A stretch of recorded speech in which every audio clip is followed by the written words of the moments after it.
to BlackwaterDnD, where we're doing something a little spooky wooky. I wanted to try something new and I didn't have anything in the cabinet. I love it. You got to get them sillies out now. Look at this set. Our guest tonight is a boat. A boat. Yes. Things are we're all wearing dark tones. Yes, we are. We are in the world of ink. We sure are. We're here to feel our feelings and exist. Yes. I'm scared. You should be. I'm scared. You should be. I'm scared of intimacy. I'm scared of we do places. have one more player who will be joining us, but for I don't like when they flutter in my face. Due to unforeseen circumstances, our one player could not make it tonight, but will be joining us next session. So very, very excited for that.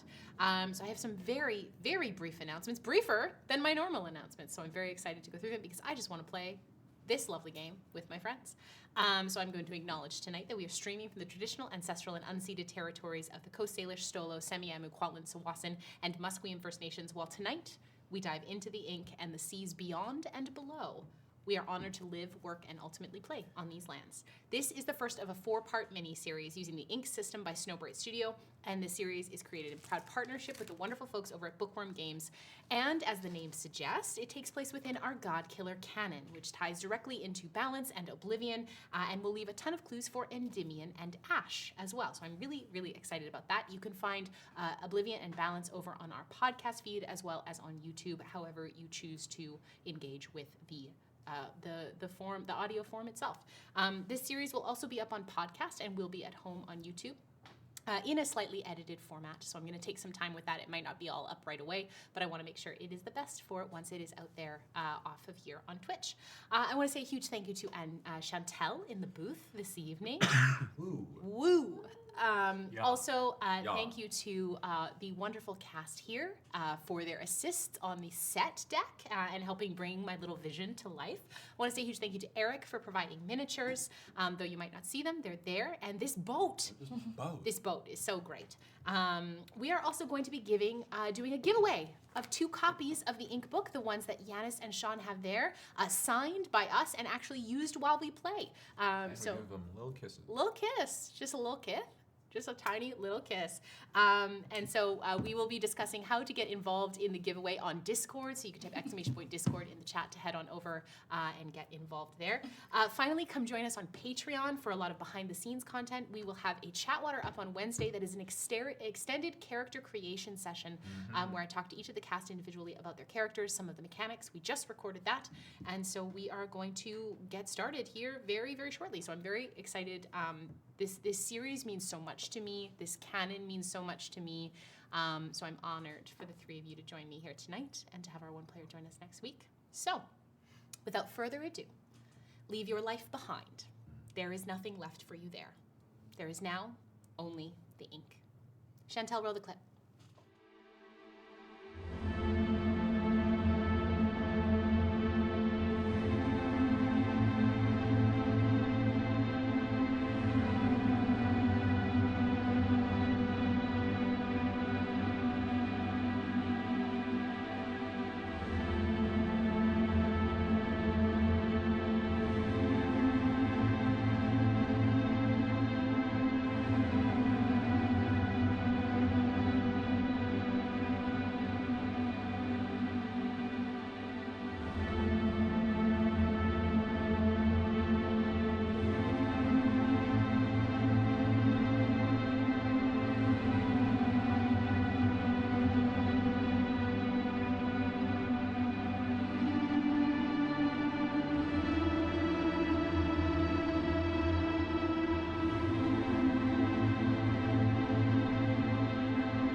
So, here we are once again. As we meander our way through this journey in the beyond, we will remember one thing. As above, so below. It's a painfully short turn of phrase that is supposed to sum up that everything in the universe is linked. It all has ties, connected like the thin threads of the universe. Threads like the weave itself, that magic of this cosmos is entwined in everything. And for so long, those links were evident in the river that streaked across the sky, plain for all of you to see. Evidence that it was real and that it mattered. That the arcane, the natural, and the divine were parts of a larger whole, swirling together to create the undercurrents that kept the universe going. The above, the material, the tangible and the known. No matter how the cosmos shifts and moves, whether in cycles of growth and life, or downturns of decay and destruction, we can count on the planes of the universe to play forward. The song of ages interwoven into the fabric of everything. But despite its lightness, a world teeming with things bright and vibrant and alive, we must always find balance in the dark. The dark of the night, the dark of the unknown, the dark of death, and the dark of oblivion. The below, this below, was not always here. When the river started to die, the parts that began to wither and decay needed to go somewhere. The weave may be sundered, but it is not destroyed entirely. The only thing that could do that would be the death of the empty god. But we've seen that already. We know how this ends. There will come a twin-souled priest who will begin the end of days. They will eschew all things, take the knife, and walk alone to kill the nothing, to welcome the empty oblivion. This comes before. This sits in the background. Because for the show to go on, the stage must be set, the players prepared, and the curtain raised. This is the story of that raising. As above, so below. So, I invite you, and you, and you, and you, to join us here. Air is stolen from your lungs as you are thrust backward and you begin to fall. You see the wisps of the river above you, bright and alive, obscured through a cloud of fire as the sky is soot and ash, and it burns all around you, and everything feels so far away. We cannot see who you are. Not yet. That will come, all in due time. Everything suddenly gets very, very dark. You can barely see the river anymore. Its threads are pale and thin. Gone are those brilliant whites and golds and silvers. Your vision begins to tunnel as you try and focus on it, but you are falling too fast. You ask yourself, what do I do? You twist to try and get a glimpse of your surroundings. You seem to be falling over an ocean, black and dark, darker than you fathomed things could ever get. There are a few light sources, one brighter than the others, far off in the distance. It looks like someone cut a hole out of a sheet of dark fabric. Or the view, if you were looking up from the bottom of a well. The others below you look like firelight, lamplight, small specks. You see they are on the land below, which is rapidly approaching, and you see islands. Various sizes and shapes surrounded only by this dark, tumultuous water. There's a small grouping of these islands, a key, not far off from where you're going to land. If you survive the fall, you could probably swim there. And you ask yourself again, what do I do? As you crash into the water, you quickly realize your armor is going to drown you, which is strange, considering as you just died not 3 minutes ago, and now you're going to die again if you don't figure out what you're going to do here. As you slip under the waves, you feel another final breath pull up and out of your lungs, and while it is dark and disorienting under the water, you see something, like the sky burning again, It whirls around you, seeking its way out of the water as it wraps you and begins to pull you by your foot towards the shore. It is dark like the water, but has an ember glow hidden within and covered by a blanket, like the sky was not 3 minutes ago. You bob below the water as this thing that has you begins to pull. And you take in your surroundings, desperately trying to get a piece of what you see.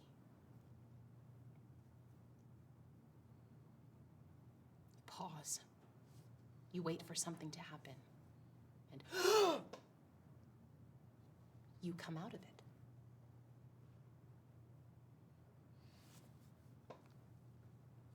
Surrounding you. If we were to zoom out in this moment, we would see a few small islands surrounded by those dark waters of the ink, narrowing in on a small house.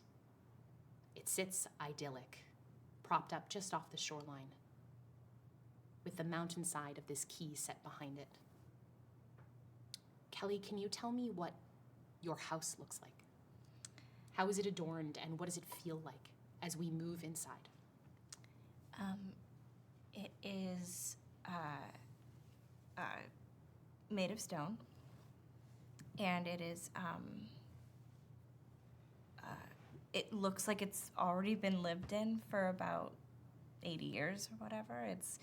It's damp and it's dark, but it's like a challenge to be lived in, like a helpful challenge to be lived in, like something to create within. It's got good bones. When you open the front door, it opens into a living area, one really, really good chair, and a small kitchen area. It's like an old-timey picture of a stregonona pot over what could be a fire. And straightforward is a set of stairs that goes up to where the roof would peak is a little area for a bed. Okay. So we zoom our way in, getting this first glimpse of your house. We see empty bottles strewn everywhere with the same black substance of the ocean in them. Art strewn and pinned across the walls. What are the pictures of? What would we see if we looked in on one of them? Every picture is different for the most part until they all become sort of the same. They are images of visions that she's had her entire life. So if we just zoom into one, it's an image of a building falling. Okay.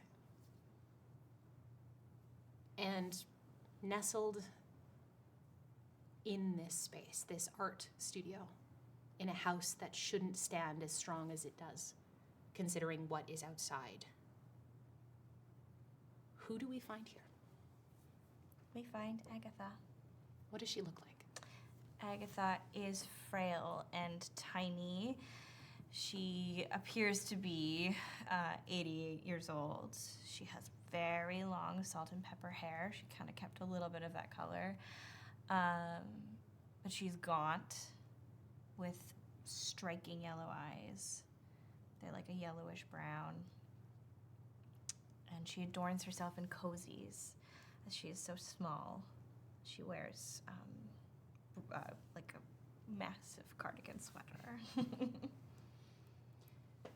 Your hands are extended in front of you as the memory shard you have just taken is hot in your hands, having expended its use, having seen what I just described.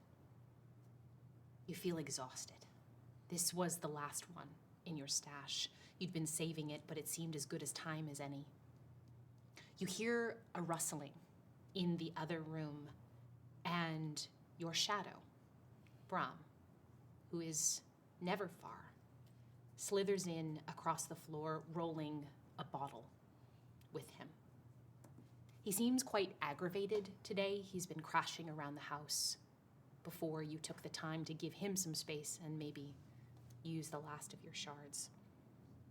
He's been restless, and though he is tethered to you, of course, as he has been for the last 4,000 years that you've been here, unlike usual, it seems like he is waiting for something. Brahm is never one to wait for anything. He rolls a bottle of your paint, the one he makes for you and that you've taught him how to make from the ink itself, and it lands hitting the side of your leg, kind of snapping you out of this reverie. It is distilled down over a long time over a hot stove with flakes of shard, plain shard, to give it a consistency that will stick to the paper without ruining it. You've perfected this recipe. You have had the time to do so. Brahm looks at you, kind of expectantly.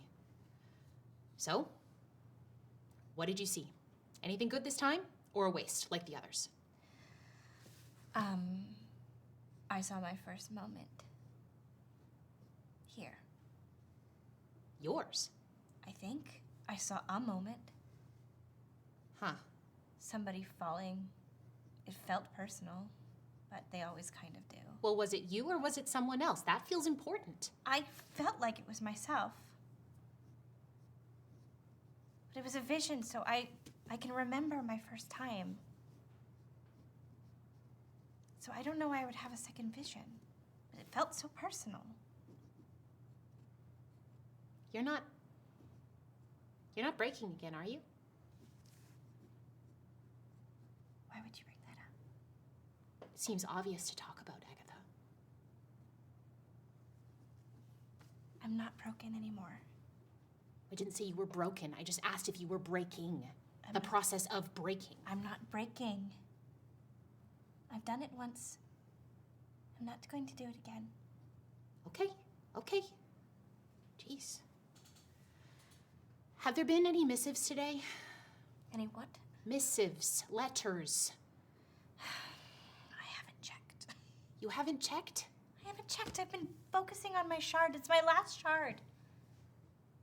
Well, maybe you should go check. I thought I heard one of the skelenettes drop something earlier. You know how Locke gets when he tries to get in contact with you. I don't know why we're fighting. Well, maybe you should just go check and then we won't have to fight anymore. Okay. She places the ink down. I guess I'll get back to my work in a second. You probably should. That's your job, right? I'm just a shadow. I know. Agatha makes her way to her letterbox. Okay. Brahm decidedly stays inside. Okay. You have a tether of about 50 feet Yeah. on him, and he begrudgingly, to show his frustration with you, decides to stay inside for what you're not sure. You go outside, and the sea seems as restless as Brahm. It roils off in the distance. Certainly not good sailing weather. Your gaze then shifts over above your letterbox to the well light, colloquially referred to as the lighthouse or the heart of everything. It's the main source of bright light in this area of the ink. Your mind draws back to that vision you had, the one from the shard, where you also saw the well light, that circle looking like it's cut in fabric from above. You don't know if there are others. This is the only one you've ever seen. And you see that when you look at it, when you focus on it, despite the light being so bright, it is flickering a little, like a fire burning before it's snuffed out entirely. This seems different. I think Agatha would keep her eye on it while slowly reaching into her mailbox. Okay. You go to reach over for the mailbox, a small wooden structure that you've created for the very few letters that you tend to receive. You only receive them from Locke. Mm-hmm. He is the only one close by. And as you go to put your hand on the box, you hear a rattling, and it's standing about, sounds like it's coming from about 30 feet behind you. Mm. She very calmly takes her hand back and starts to shuffle slowly and slowly and quietly back to her home to retrieve Brahm. Okay. You do so. You get to the door, and you open it, and Brahm just kind of looks at you with raised eyebrows. Something's happening.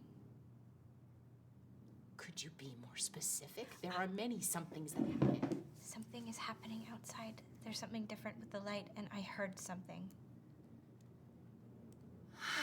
Don't give me that attitude. I've had a very long 4,000 years. You and me both. Fine, fine. Lead the way. Go ahead. She shuffles out, leading the way. Okay. So you start down your stairs, going back down towards the beach. And again, about 30 feet away, you see a tall, skeletal figure standing there. It stands stock still, its hands held out in front, and seems to be carrying something. Have I ever seen something like this before? You have, Okay. but never this close. Okay. You have seen them moving around Locke's shop. Okay. And you know that there are ones that exist out further in the ink. They are called skelenets. Mm-hmm. But you know that the ones that Locke employs tend to do his bidding and not be more wild or vicious. So I think because of that, she approaches it. Okay. Brahm just goes, and he starts to slither kind of between your legs. It doesn't trip you. Your feet can move through him as you begin to walk towards. I'm not going to do any of the talking for you, even though I can talk to these ones. So you better be prepared to speak if it talks to you. I'm ready to speak. I talk to people here. Okay. Some of them. Well, and if you mess it up and it kills you, you're just going to end up at Locke's anyways. Okay, I like locks. I'll see you there. Fine. I don't know why we're fighting today. Don't know either. So you approach the creature. 8 feet tall. No skin. Any defining features at all. It looks like it might have been Giantkin or Goliath at one point, but it has been an age since it has been anything other than this. And it wears a necklace with a small padlock, shut, closed. Definitely one of Locke's. It doesn't move. Brahm curls in next to you, ready to act if you need him to. You'll hear about it later, but he will help you. I think you'd know Brahm well enough by now, of course, after the 4,000 years that you've spent together, that he would want you to do this.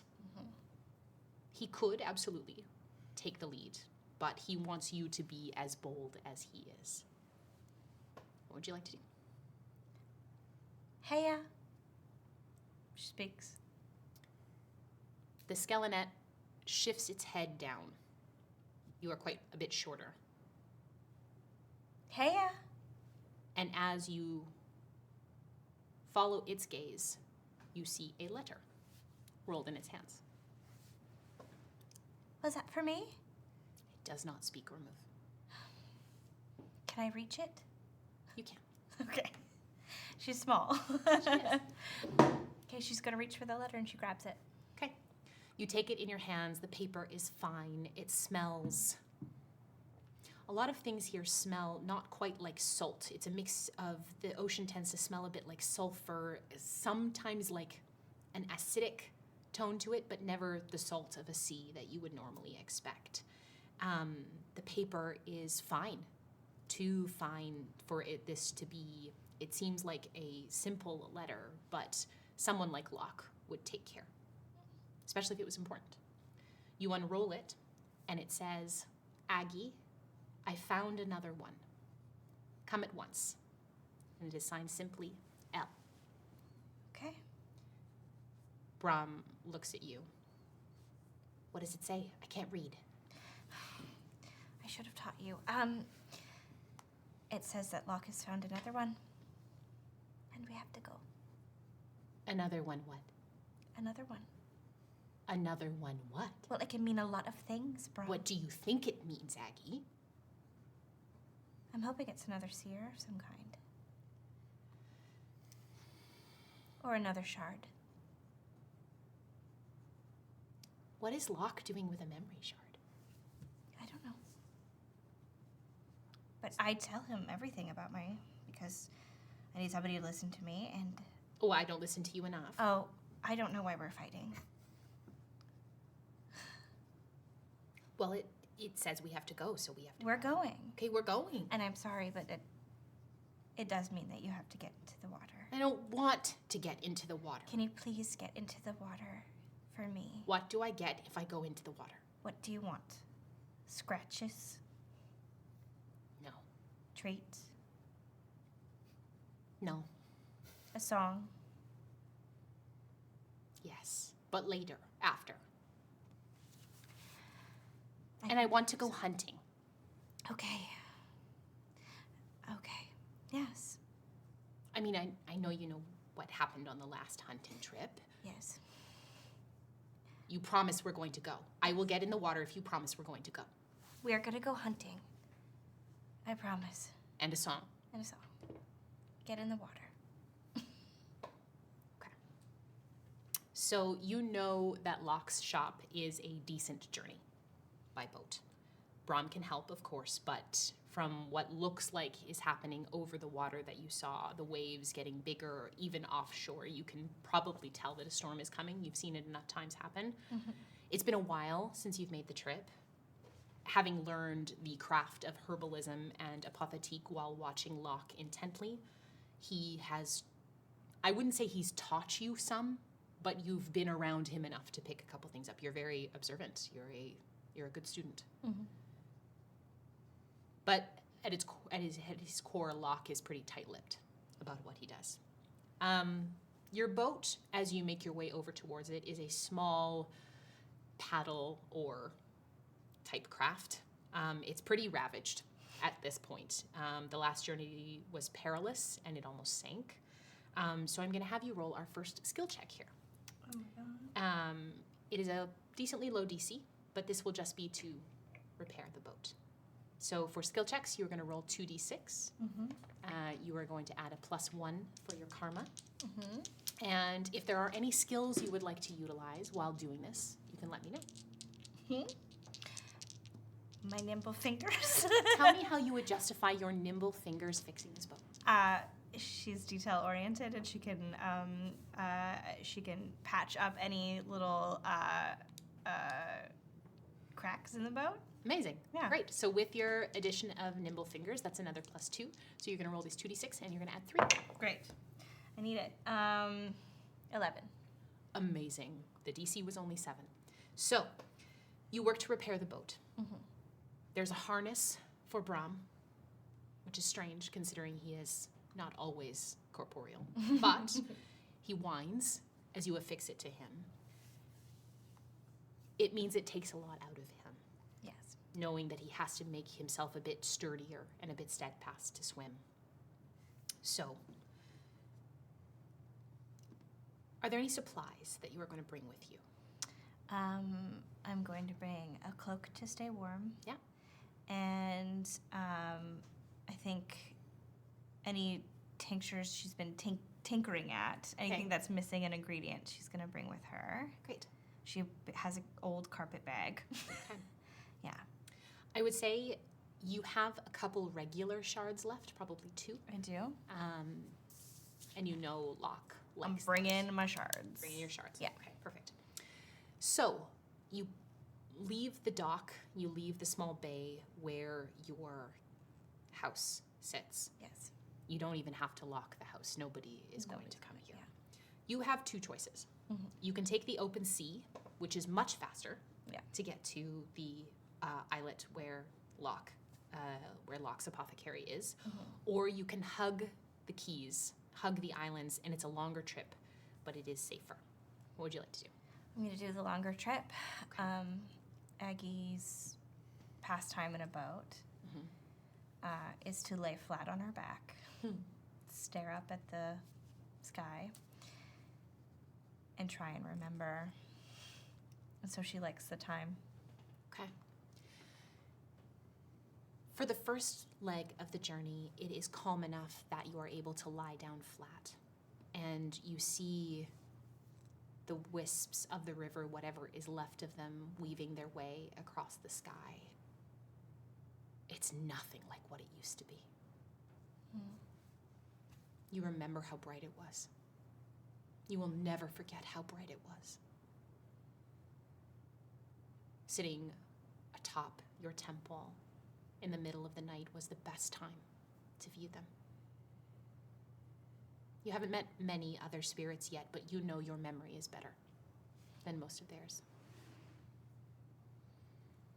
So, what I'm going to have you do is I am going to have you roll a skill check for stealth as you hug the edge of the keys in the water. As you know this path well, the DC is low, but we will see how you do. Okay. So you're going to roll. Don't know if your karma is still +1, so you can still add a +1 to this. Yeah, I don't think photographic memory or kind of. Well, hold on. Okay, tell me how you justify it. She knows every inch of this coastline very well, photographically. Photographically. She would know if there was anything going on that she could move around. Okay. Yeah. Amazing. So you can then add 2d6 and add a +3. Okay. Don't even need it. Sorry. That's 14. Incredible. So you know the path well.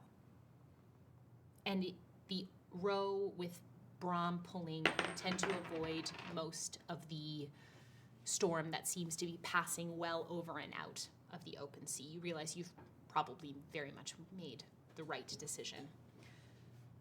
However, as you come close to one of the caves that you know it's just right around maybe another hour, and you would be at the dock where Locke is, you start to hear a cawing sound coming from deep inside the cave. It's loud, and it starts to echo, bouncing out of the caves. What would you like to do? I think she sits up and she says, "Shit." How loud do you say that? I think she whispers it to herself. Okay. I am going to have you roll another stealth check. Okay. I don't think any of my things go No. with that, yeah. But I got good karma. 11. Okay. I'm rolling good.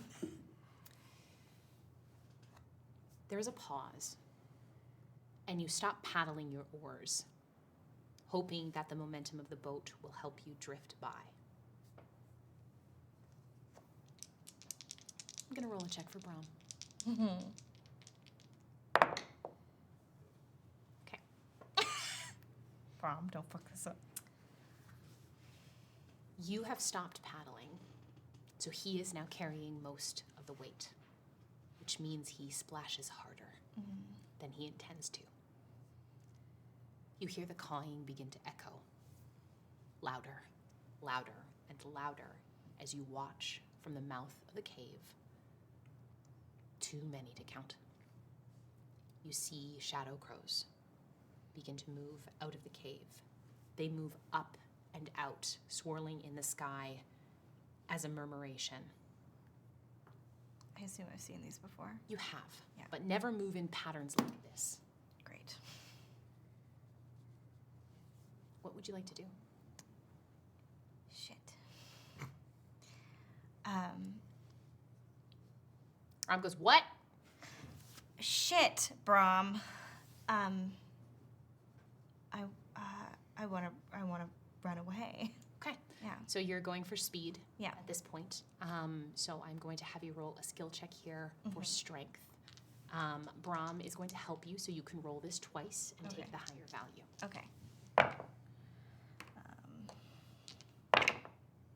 Just how did you 10. 10. Okay. Yeah. I don't have any strength. You begin to move as fast as the oars can paddle you. The crows begin to swoop down, beginning to hit the water where you were. You see they begin hitting the surface and begin diving below. Oh no. Crows shouldn't dive below the water. No. This large murmuration starts to hit the water with a thud. You hear the cawing, you hear this loud, incredible sound, this cacophony of noise. And you hear a word echoed through the sound. You hear the word yearn over and over and over again. That each impact of the water, it seems to be the last sound that these birds make before they impact and sink below. What would you like to do? Where am I? Have I? You've passed them I've at this passed point. them at this And point. they are still hitting the water. I think she. How would you? Yeah. You urge Brahm to go I faster. urge Brahm to go. Yes. Actually, I urge Brahm to stop. Okay. So I can talk to him. Okay. You let up on the harness. Yeah, I let up on the harness. Did you hear that? Kind of. It sounded awful below the water. I can was- hear it down here. It sounds they're dying below the water. Yes. Why are they doing that? They keep saying yearn. Yearn. Yearn. Is that what is that? It's a word. But it like I've yearned for things before, but I'm lost. And I don't like feeling lost. What is yearning? Wanting. Wanting. Needing. It's a mix of the two. I want and I need. Okay, what are you yearning for right now? You yearn to hunt. Yeah. And I yearn to get the hell out of here. Okay, so I'm assuming that if both of us want to get what we want, we should probably keep moving and Yes, not keep stop. going. So he takes off like a shot. Mm-hmm. And you make the rest of the journey unaccosted, but you are quite shaken. Yeah. You pull up to the dock, you moor your boat, and you begin to make your way to the front porch.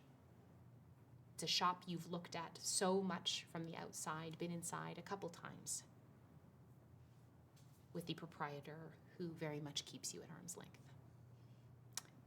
And we are going to leave you there for a moment. Time is a fluid thing in the ink. It's not linear. Someone could die well before you arrived, and you could meet them after hundreds of years of being here. But for the sake of storytelling, we are going to rewind for a moment. Time is unkind in the ink, and I think nobody here knows it better than you. Our gaze shifts out from this small, quiet bay to out over the open sea. Those thundering waves capable of capsizing even the most hardy of vessels. But with time comes knowledge. With time comes skill, especially for someone with patience. Sean, can you describe your vessel and who we see at the helm? Yeah. So on the black, inky waters, we see Finder, which is a rather small sailing ship. It's big enough to fit a small crew, but this really only has a crew of 2. And it's nothing fancy. It's sails in wood, it's well tended to, but well worn. And at the helm is a man, rather slim build, bald head, But notably about him is his skin. He appears human, but his skin has a kind of a quality to it, almost as if he's like a former statue come to life. There's this sort of marbling of these whites and grays across it. And then within that, there are these vivid scars, sort of crisscrossing across his whole body of these like black gouges up his arms and his chest and into his face, outlined by this sort of kind of golden light, not dissimilar to our lovely fairy lights here. And he just wears real simple trousers, no shoes, a kind of tank top. It's as much clothes as you are required to not make anyone uncomfortable, but no more. And he is at the helm and casting directions to his shadow, big fella, who looks very much like him, but a few heads taller. And they are well practiced at this little dance, as big fella is able to sort of incorporeally move throughout the rigging and do what would normally take a crew of 3 or 4. It's just the 2 of them, and they make out just fine. How long have you been out on this leg of the journey? When was the last time you made port?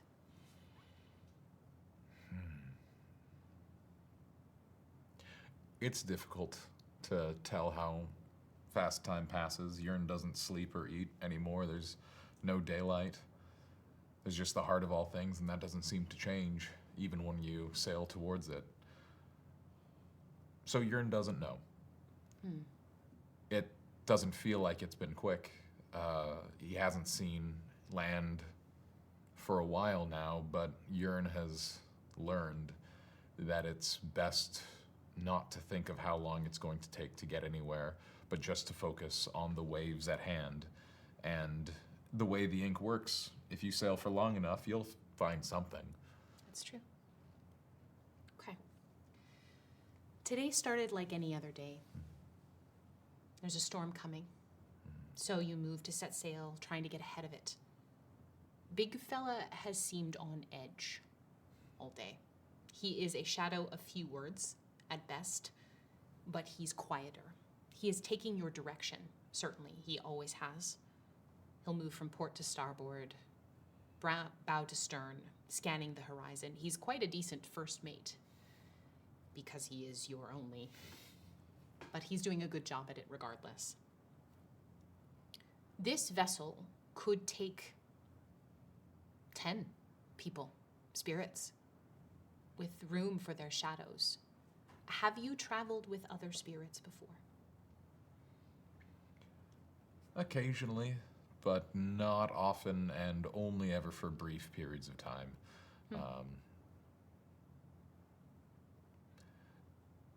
You don't meet a lot of spirits, but Yearn goes out of his way to talk to everyone he can. He's looking for someone. He doesn't know exactly who, but he has a name. What's her Vera. And she has black hair. And so wherever he goes, the denizens of the ink who mind the shops aren't very useful, but the spirits, they might have something. So giving someone a ride from here to there as an opportunity to get to know them and see if they might have even the most thin of a thread to pull on for him to search out Vera. He hasn't come up with anything yet, but he keeps searching. Do you know who she was? Or why you want to find her so badly? Yearn doesn't remember much of anything from his life before the ink. But he imagines that if he came here without one of his hands, he would feel the lack of it. And so he doesn't know who she is, but he feels her lack in every moment. And it's one of the things that makes the deep waters quite useful, is you have to really be on your toes crossing open water, and that sort of focus makes it easier to stay present and not think of her lack. As you're staring out over the horizon, trying to parse if your ship can outpace the storm or whether you need to batten down the hatches for it, Big Fella returns to your side. Boss, I know your preference is for open water, but I think we should hug the shores of the Keys if we come across them. Something is converging. It is too far for me to sense what, but something is coming. Do I have any sense of what he's talking about? Would you like to roll a skill check to find I out? would love to. Okay. And I do think one of Yearn's skills is cosmic insight. Any seaman needs to have a knack for reading the clouds and the weather, and he has the sense that he's never had to work at of being able to see beyond the clouds to things that just mean more. And he's going to try to scan in this moment. So 2d6 plus your karma plus your skill. that'll be 10. 10. Okay. You have been searching for a way to the well light for an age. The heart of everything. The lighthouse, the center, what is supposed to be the center of the ink. You are good at reading your shadow. You are good at reading the waters. The one thing that has always remained a mystery is the well light. That and Vera's lack. As you start to try and put together these pieces, it is as if you are granted a moment of your shadow's larger perception of all things. A being such as Big Fella is made of what this place is made of. He could not exist anywhere else. He is bound to you, bonded to you. And I think in this moment, as you tap into this insight, there is a bi-directional relationship between the two of you. And he allows you to feel what he feels, allows you to see what he sees. You feel his head move on a swivel, your head, and you see a set of keys, probably 3 to 5 kilometers away. The well light is behind it, of course, ever present, like the sun would have been in the sky when you were alive. And then you feel Big Fella begin to pull on that tether. He cannot travel more than about 50 feet from you, but he tugs on the edge of his distance as you feel him sense something up and away, so he moves up into the crow's nest. And you hear it. Boss, listen. You listen. The sound of the ocean, the water falls away. The sound of the wood creaking beneath you falls away. The sound of any slight movement of your clothing falls away. And you hear cawing. And then it turns into croaking. Hundreds of sounds. You follow Big Fella's extended arm, and you see that murmuration move up into the sky, patterns shifting and forming together, a flurry of activity as they begin to excite. You are good at reading omens. You imagine it was something you were very good at in your life, even though you don't know how you used it. So you listen, and you hear it. Could be one of these crows, ravens, saying it. It could be all of them, but it is right there, just below the surface. Yearn, come find me. You know that voice. Yeah, immediately. You're, without really even saying, just, oh my goodness, he feels flustered, which doesn't happen often. And it's just full sail, straight for that. About as fast as Finder will go. Okay. I am going to have you make a nautical navigation check as you begin this part of your sail. Your karma One of my is still skills positive. is boats. It's boat skills. How do we, oh, we're laughing. No problem. That's 12. 12. Okay. So, it is a combination of big fella and yourself at the helm, moving the rigging, moving the sails as they need to catch what little wind is here as you propel forward. The storm moves beside you, coming around and flanking, and it seems like you are going to cross paths with it.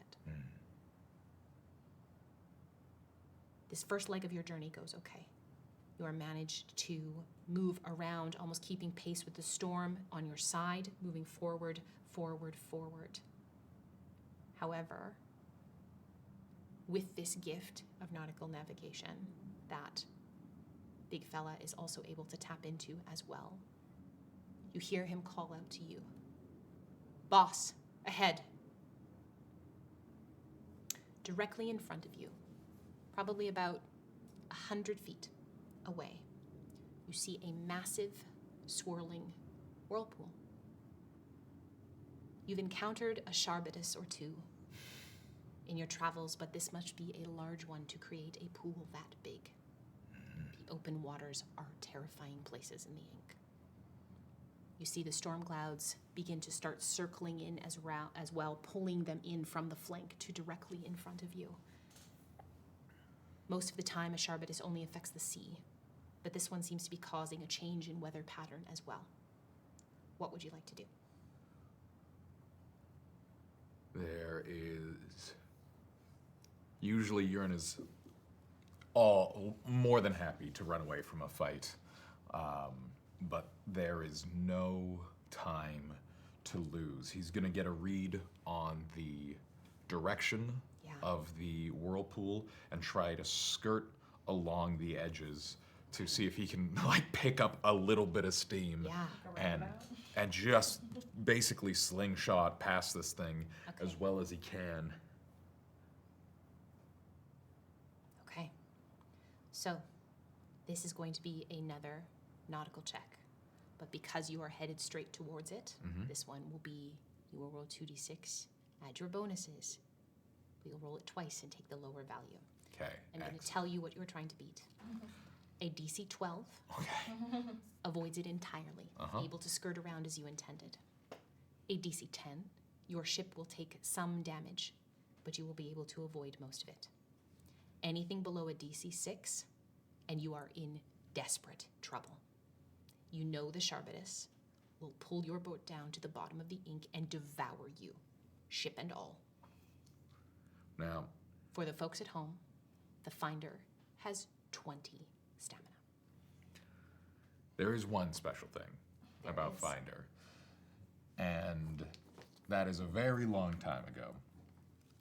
We were able to find someone who makes elixirs for boats, which is pretty nifty. And we have a wind bag. A bag that we are able to open to like allow gale force winds to blast the boat, but only for a short time. And so right as we're gonna start getting sucked into the whirlpool, Yearn is going to open this bag sort of full blast and try to give that the opportunity to scoot along. For those following at home with the book, this is the water jets benefit in the ship upgrades, which I believe will double my ship speed for 3 rounds. Yes, that's correct. Does that help me in these rolls at all? Okay. Does that have a mechanical benefit, or is it just I believe it cool does. as fuck? So what I will have you do is I will have that so that it cancels out the, essentially the disadvantage. Straight roll. Love that. Roll. Looking You're Yes. adding +3 and then your +1 karma, so you're adding 4. No, No. he's adding +2. And then for the karma. And then, for +2 for both stuff, +1 for karma. yes. Big money, big. Oh, that's a 10. Okay. So, you open this bag, essentially an elixir for your boat, aiming the winds as best you can to help you navigate the side of this whirlpool of this Sharbatus. As the boat hits the outer lip, you dare to take a look down, and you see a massive maw that must sit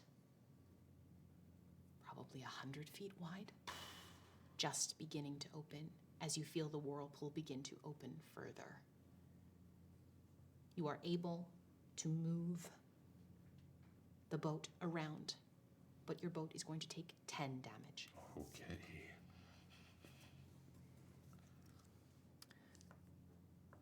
So you have managed to navigate around half of the whirlpool. You now have to get out. You have gotten in, you must now get out. Oh boy. So, DCs remain the same, but this time you can roll the check at advantage. Okay.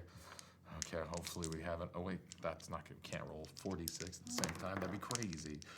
Well, we're gonna need more than a 4, and we're not gonna get it. That's gonna be a 7 all up.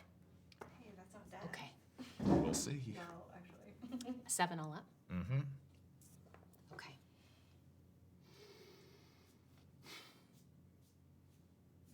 One of the tendrils of the Sharbatus begins to whip out, and you think you have enough energy, enough wind in this bag to get you out of this whirlpool, and it is just not enough. As the tendril wraps around the back and begins to pull the boat down, you feel it beginning to splinter. You feel it beginning to come apart. And you begin to sink. Your boat is still aloft on the water, but you are being pulled down below the water's edge 20, 30, 40 feet, and you see yourself moving down the side of this whirlpool. As you stare into this, what is going through your mind? Yearn is just trying to think of, can he send big fella at the tentacle? No, we're already below the fucking event horizon. It's fully in problem solving, and as it's big fella can't uppercut this thing so good that it's just this feeling of we were so close. After who knows how long with nothing to go on our first lead, and we're gonna lose it. And it's this feeling of foolishness for getting excited that we don't get to have any kind of closure here. There is only the seeking.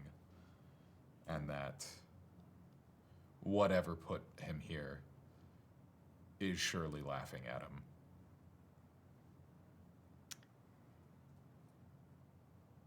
In this moment, feeling your anguish, that hopelessness, sense of powerlessness to have been onto something and yet still be so far away from it. You feel big fella move towards you, and he begins to wrap around you, encompass you. It is his job to protect you. He is a bastion. That's what he does.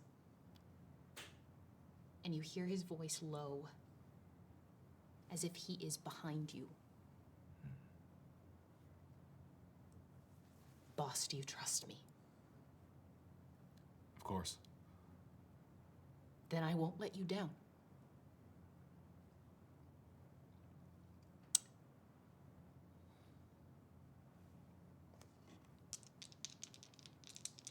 Okay.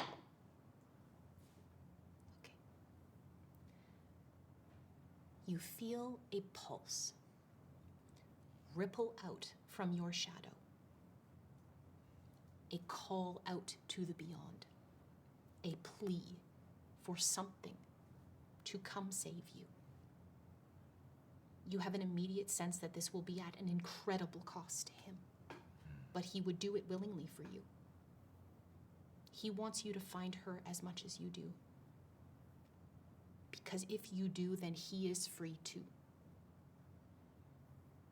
Because then maybe you can go back to her and be with her, wherever she is now. And he will feel the fulfillment of a job well done. The sea churns as you ride the ship down and you try to remember when was the last beacon you passed. An age. A ship can be rebuilt, but the ground you've covered will take an age to retrace.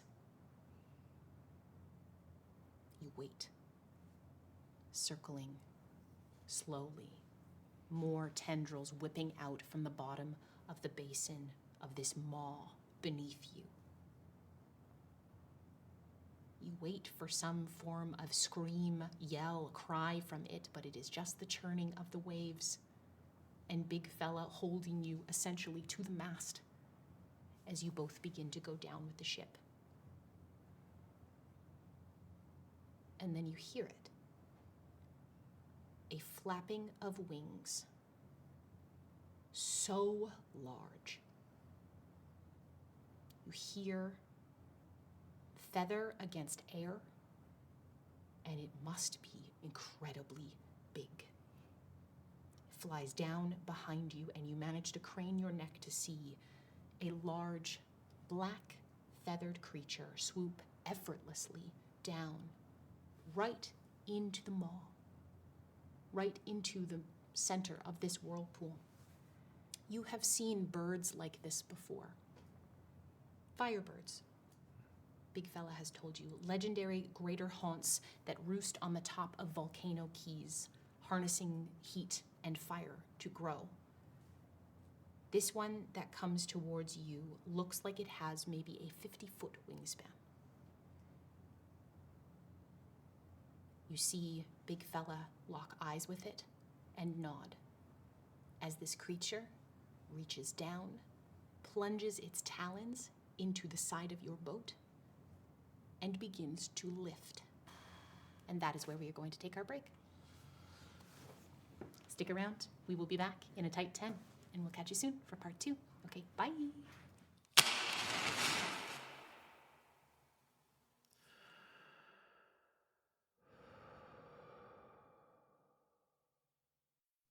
A Sin-Eater's job is far from an easy one.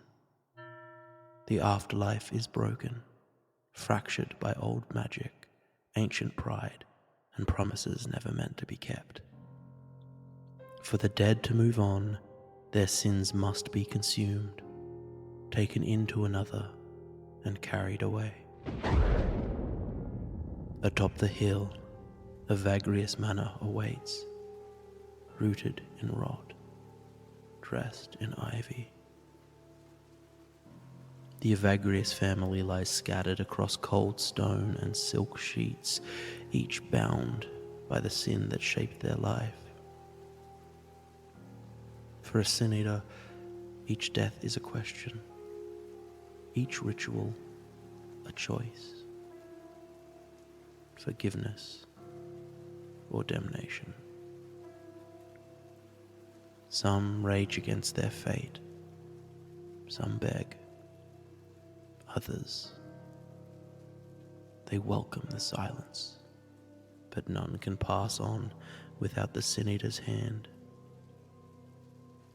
And the Sin Eater, they carry it all. Grief, regret, guilt, memory. The taste of what lingers. All in the pursuit of absolution.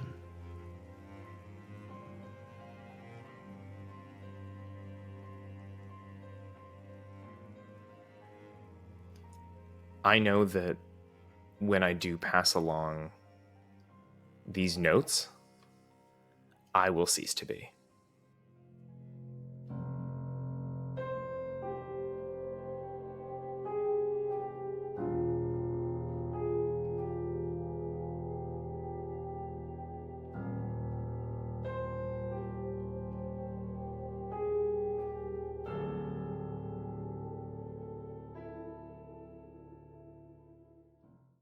There comes a time in everyone's life where they must choose, weighing the options before them to help them carve a path ahead.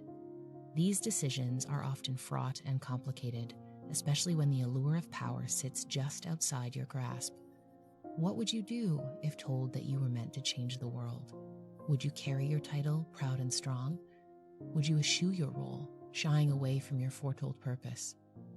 And how do you do that if it means challenging everything you thought you knew about your morals, your heritage, and most of all, the way you love? With the great divine war just behind us, we find two mortals on the cusp of divinity, grappling with what it means to be truly human, deeply flawed beings in a deeply flawed world on the precipice of the unknown. I'm Gina Susanna, and I'm playing Ever Halassian, and I'm not the Godkiller. I'm Yanis Vessels, and I'm playing Rake, the Void in Flight. And I am not the Godkiller. Not yet. This Blackwater D&D podcast series is Balance. My name is M. Carlson, and once again, I'll be your god, or your game master. While this game is still a duet, we've decided to expand our horizons and broaden the universe of our cradle, and we'll be welcoming new voices to our table as beloved characters throughout the story. This tale takes us back, long before the end of the universe, to a time where we begin to explore and understand old divine wounds that run so very deep, and what happens when love is caught in the middle. So bring your talons, your incense, and your family secrets, because you're going to need it. Godkiller Balance, sponsored by Hero Forge and Moonbeam, comes soon to wherever pods are cast. Until then, heretics, be safe.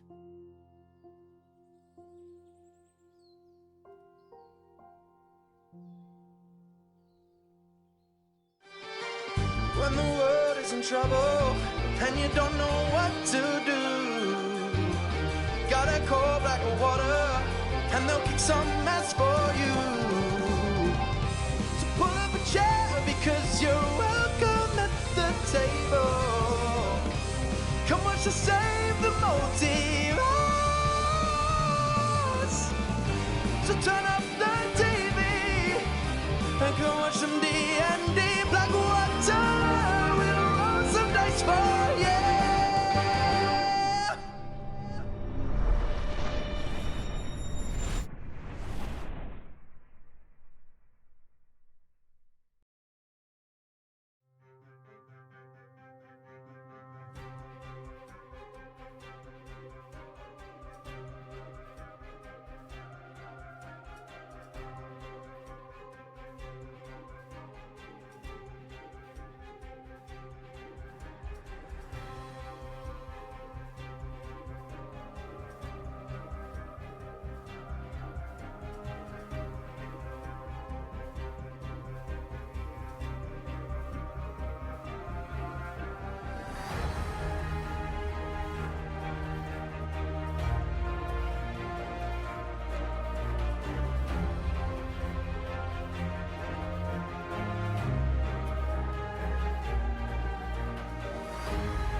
The talons are so large that they pierce through both sides on the outside of the boat. This claw, ginormous, pinching around the outside and picking the boat up, front and back, as it begins to lift and ascend upward. It lets out a loud croak, a call out into the beyond. And you hear the echo of those ravens and crows in reply. You are clutching on for dear life to both Big Fella and this mast as you are pulled up and out of the descent to the bottom of the ocean, and no longer a ship in its own right, but Finder still begins to make its way across the sea. You see that its course diverts slightly. Not that you have much choice in the matter at this moment. The wind rushes past you, the sound of the ink lost amidst the flapping of its wings. As you are carried onwards, where does your mind go? I think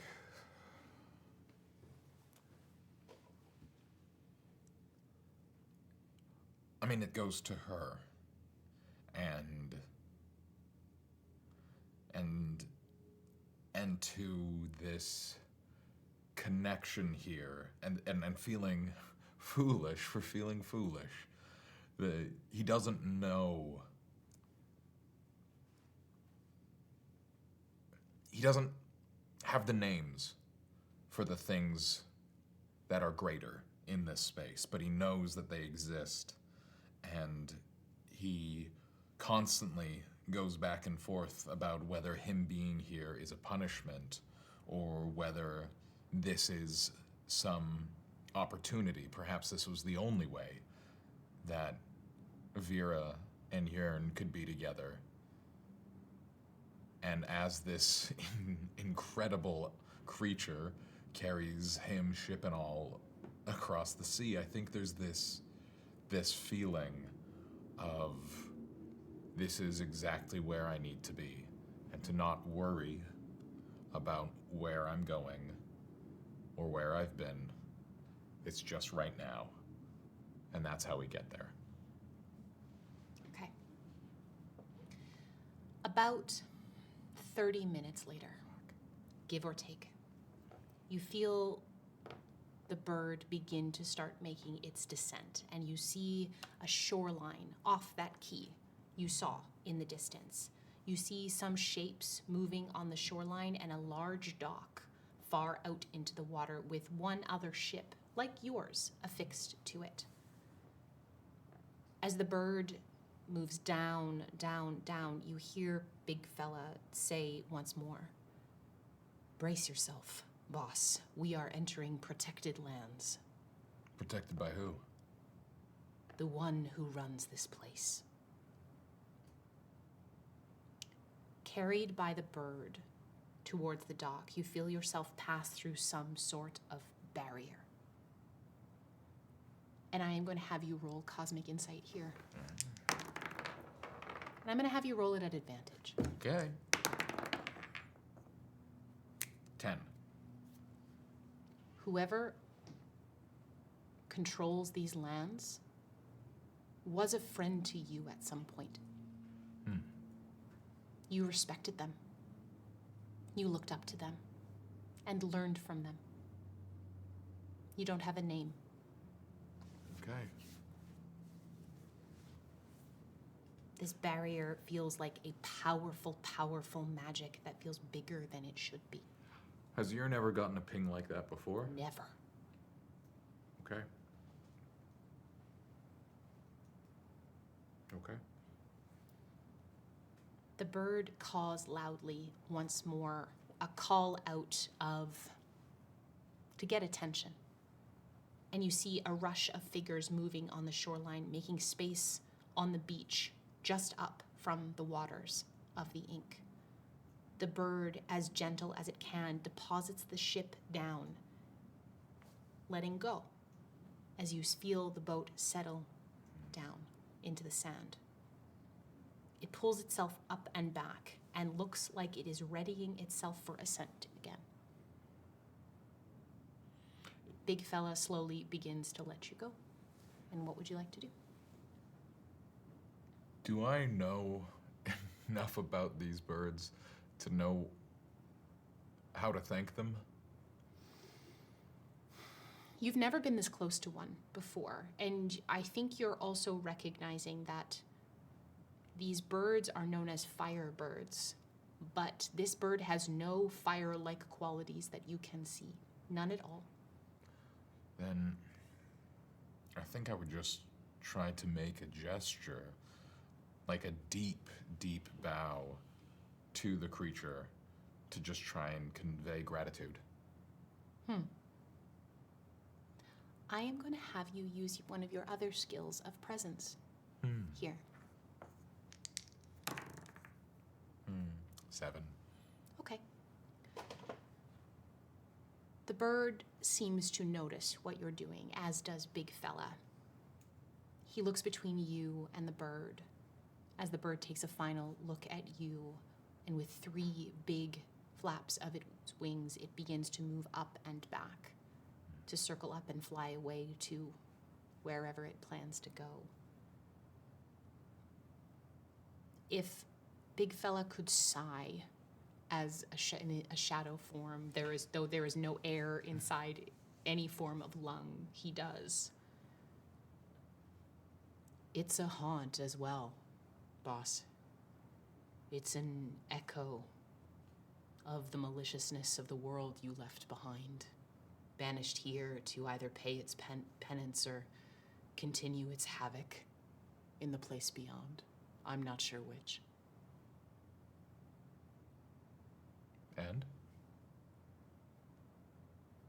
It said something as it was leaving, but I don't know if you'll want to hear it. I would. It says you will find her, but she will not be how you left her. That she's had her own time in the ink and made it hers. And he listens again. It says, she left the river and found a flood. She took this sea and made it hers, but she has lost herself in the process. The ink takes and takes and takes.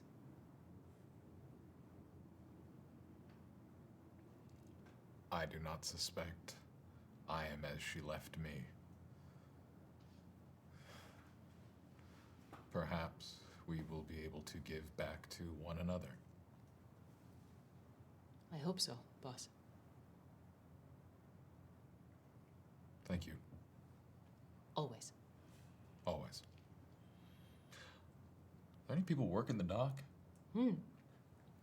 As the bird leaves, disappearing up behind the mountainous cliffs of the key that you've been deposited on, you've never been here before, so as you try and get your bearings, this group of figures begins to approach you and becomes clearer. Big Fella immediately moves in front of you to protect you as you are approached by a group of smaller haunts. They are skelenettes, humanoid figures ranging from about 5 to 10 feet in height, all skeletal in nature, and about 8 of them begin to start repairing your boat. Amazing. Whichever aren't, I would like to approach and say, I would speak with your master. One standing up on the dock that stands shorter than the rest of them, perhaps not as adept at nautical craft, but seems to be directing the others, says nothing to you, but regards your presence, and points to a building about 100 feet up the shoreline. And yeah, I am gonna have you roll me a skill check here to see if you can perceive anything about your surroundings. This will just be a check with your karma. Not very good. 4. A 4. Okay. You see about another 50 feet past this hut, there seems to be a small light coming from behind that. Doesn't seem like lantern light or fire light, but you can't really make out what it is at this point. But what you do see closer is you see another spirit and their shadow sitting on the porch. Another spirit. Yes. Well, then I will bow to the skeleton and make my way directly to them. Okay. Agatha, you watch all of this unfold in front of you. You see a large, abnormal firebird drop off a ship on the boat. You see the spirit who was on the boat and its shadow move off of it, and they are beginning to approach you and coming up towards the porch. What would you like to do? I think she's going to get in the middle of his attempt to walk forward and just stop him right in the middle. Good evening. Hiya. My name is Yearn.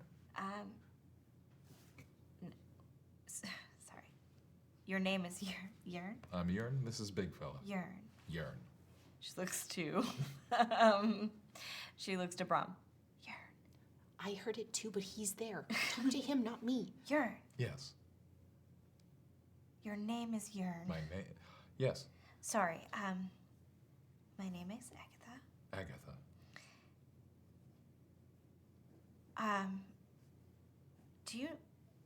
Do you know that large firebird? We've only just met, but I'm very fond of it. I'm sorry.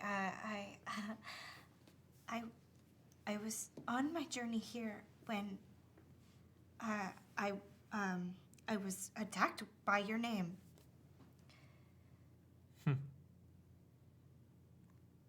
Well, I'm very sorry for that. Has that happened to you before? No, but I was called here. It hasn't happened to me either. I was kind of called here. I have to meet with somebody. Agatha's just like lost in the sauce of her own memory at this moment. Are you the what was the term? Ruler of this? Protector of these? Proprietor, the person who's in control of these lands. Are you the one who's in control of these lands? No. No, we haven't met before. I think they're an old friend of mine. No, we've never met. I would know if we had met. Yes. We've never met before. Shit. May I ask you something? Do you know anyone named Vera?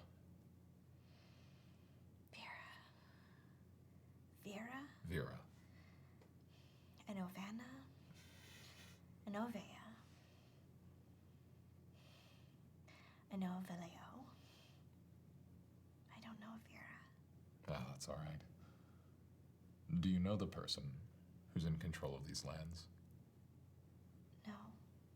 But I know the person who's in charge of my favorite store. Well, that might be them then. Okay. Are you going there now? Mm-hmm. May I come with you? Yes. Thank you, Agatha. She scuttles away from him, leading the way. So you've introduced each other, but as your shadows size each other up, I'd love you to tell me how you think Brahm and Big Fella size each other up. They do not talk to each other, they cannot. Oh, right, yeah. But how do you think they interact? I mean, Brahm is like quite suave and sexy as a giant eel, and I think he's really like almost posing. I love this. Yeah. You know when dogs conspicuously don't look at something? Yes. That's Big Fella 100%. Yeah. He's just walking behind me and just kind of looking straight ahead in a quite unnatural way. While this eel poses. Just giving absolutely nothing. Interesting. Wonderful. Yeah. So the two of you arrive up to the edge where the dock meets the porch where you had been waiting. This two-story structure is quite simple underneath. It has a plain door, and despite the rest of it is this ostentatious decoration. It's covered in plant life of all kinds. roped vines, large blooming flowers, all dark, the deepest of, it is so green, it's black. Nothing here has a ton of color, but if it is, this is the closest thing that you have seen. There's grasses that seem to have moved together and thatched a roof. This structure seems to be also built into a mountainside itself. Perhaps it could go deeper than maybe you have seen inside already. And you see a small sign on the door that says lock, L-O-C-K-E, and key. What would you like to do? Do those names mean anything to me? No. Do we knock? I normally just go right in. Then lead the way. And she pushes the door in. The door is locked. What the hell? Shall we knock? She knocks. Okay. You hear a crashing about inside, followed by a couple grunts of frustration and irritation as things seem to have been moved out of the way to this being potentially moving towards the door. You hear several clicks, and it opens. Agatha, you know to step back. You do not. A creature begins to step out, having to kind of bend down and pull itself out through the door. It ducks to avoid crashing into the porch that is well below its standing height. You instinctually step back and give it space, and you see a tall, gaunt, quite horrific-looking shadow with no spirit attached to it. Elongated arms, joints at awkward angles. Agatha, you would know this as Locke, the proprietor of the apothecary. Something new, however, is that for you, when you look at him and you stand this close, you begin to feel nauseous. You have never felt this way around Locke before, like physically ill. Oh. You haven't even felt this way since you've been alive. Mm-hmm. That is new. You would feel a small tinge of nausea as well, but not quite. It's like the feeling of something starting to upset your stomach, but you'll champ through it. You feel quite ill. Yeah. As Locke stands out and looks down at the two of you. If I step back further, do I start to feel better? Yes. Okay, so she's testing that out. She's an odd little woman, and she's just walking forward and back. Good evening, my name is Yearn. Hello, Agatha. Locke.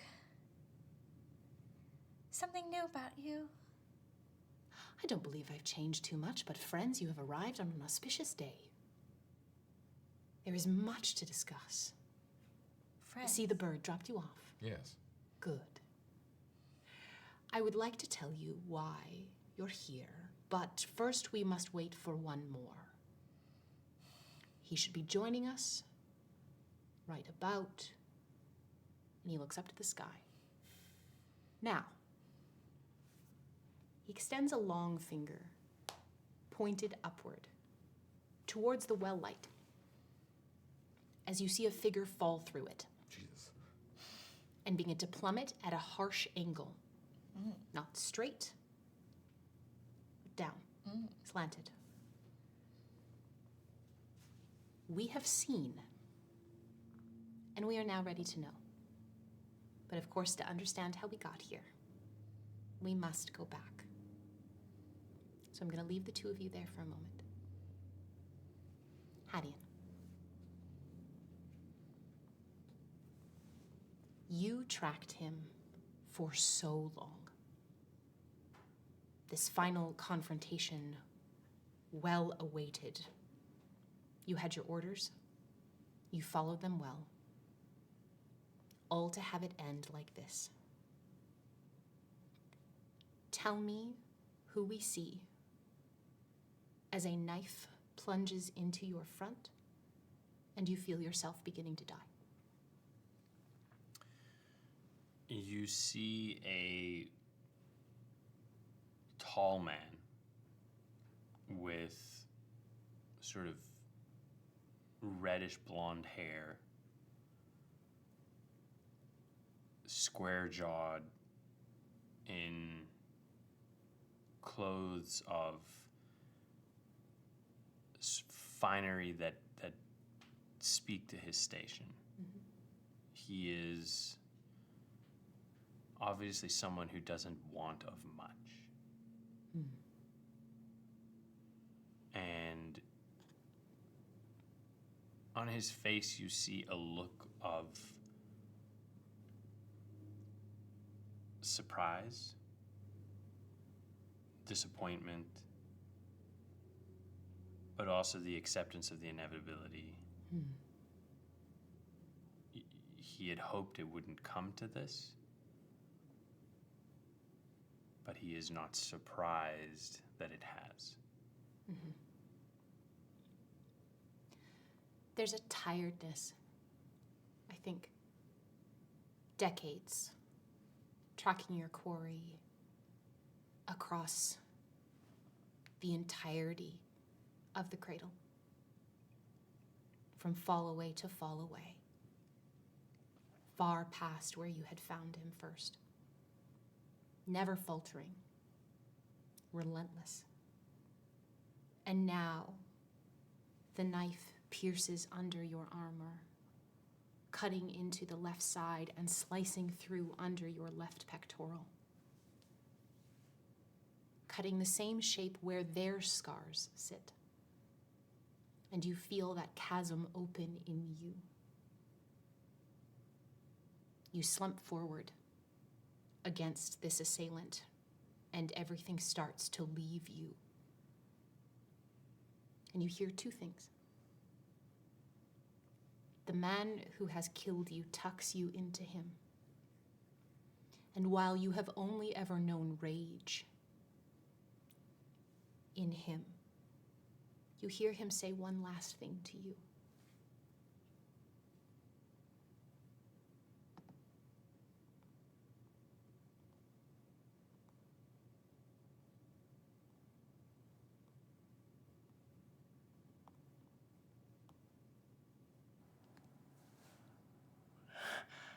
Well met, Hadeon. To know your end is to know Oblivion.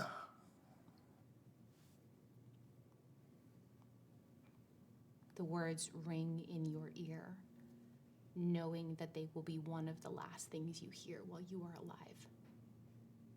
You fought alone. Nobody is coming. So as you hear your own exhale, after everything you've done, and after everything you've been through, do you choose to fight it? Or is now the time where you finally let go?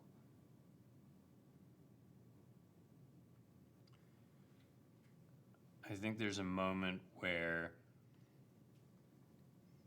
as he hears those words and feels his lifeblood leaving him, his instinctual response is one that has been honed by a long time of being in control, and his knee-jerk reaction is one of, how dare you dictate to me what happens? And then the futility of that feeling, of that reaction, and the fatigue just washes over him. And I think there's a part of him that for a long time he suppressed, a part of him that wanted something simpler, wanted something quieter, and the simplicity of death and finally being free. I think he lets go, but he lets go under the idea that Oblivion does await him. That this is the end. And I think in that transition, when he realizes, as his memories are leaving him, and this new world is being shown to him, there is a anger and a sadness that he has been misled. That he is owed peace. Everything that you've been taught about what comes after death would tell you that no matter what person you've been in life, you will be ferried to the river by Nepthisiket, and you will find that peace in its waters. Perhaps to build something for yourself away from the duty, away from the obligation and the terror of the life that was thrust upon you. Did you enjoy your life?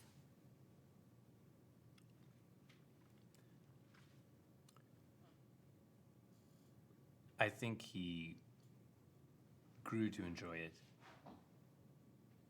I think he convinced himself that he enjoyed it. I don't know if he is aware that there is a distinction in that.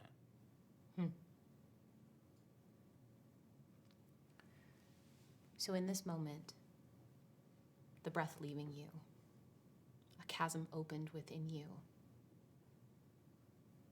I'm curious. With the potential of the river standing in front of you, what would you make for yourself?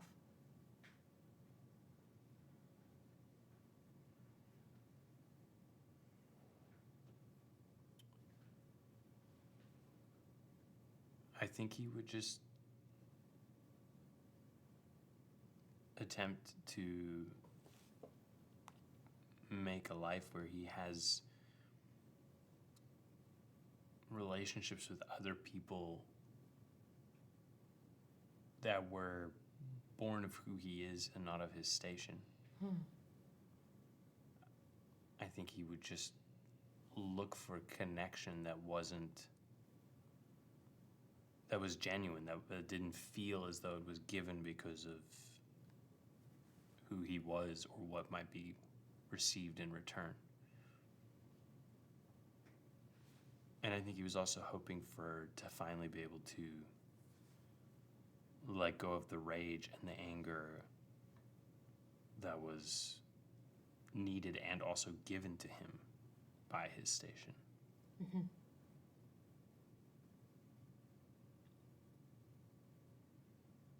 As you die, you feel your body being lowered to the ground with care by the person that killed you. And then you also see yourself being lowered to the ground. You're standing about 10 feet away, and you hear a soft, jingling noise, and the pad of feet come to a stop, probably about 5 feet behind you. I will let you, if you choose, before you turn, to use a skill check for your religion here, or you can just simply turn around. I mean, I don't need to. You don't need to.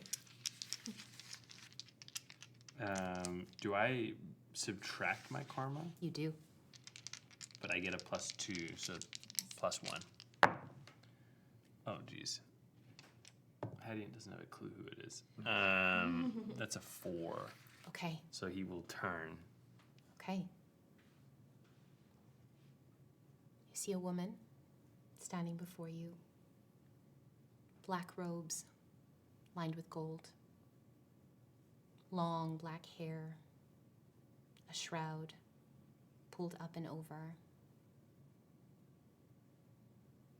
I think because that religion check was so low, only her eyes are exposed. Perhaps if you had been more prepared, she might have shown more. But I think there is no doubt in your mind of who this is. As she dips her head. Hello? Have you come to take me to the river? If you would like to go, we can stay here as long as you like. But I think I've seen what I need to here. you have been under his thumb for so long now. Though I know a lot of this was of your own volition. But perhaps death will give you a gift of perspective that I've wanted for you for so long. You can be your own man now. That would be nice. Her expression turns quite solemn for a moment. You made a lot of work for me at Barroncliff. It is not my place to tell you how to spend your afterlife. But if there is a thread of that boy, that young boy that I once knew, the one who came to me as a child, the one who I spoke to at length before you ended up surviving, the one who mourned your mother for years and years and years and time spent in my temple. One of the teachings you found the most comfort in was atonement, Hadeon. You have strayed very far. But I realize that I am not the only god who has held dominion in your life. And I have not been present for a long time. There has been much work to do.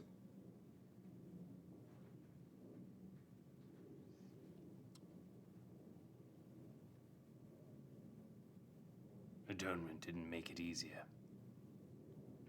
Atonement is never meant to be easy.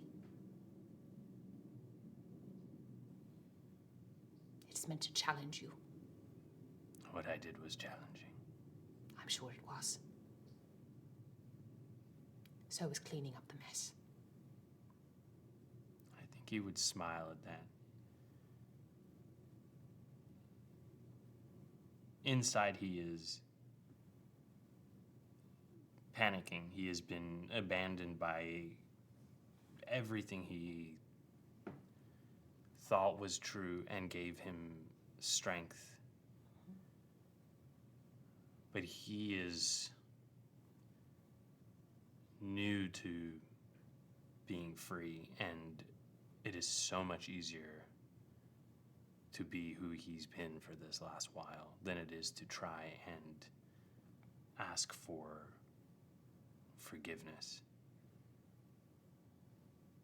And so I think he matches her sadness and anger with anger of his own, but also callousness.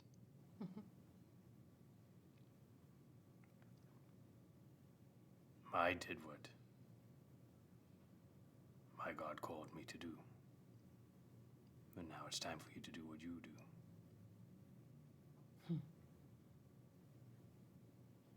Have a present. Never wavering. Are you ready? I am. Perhaps one day we can speak again. When you've spent some time and made something for yourself. Because you have choice now. Your choice. Not his.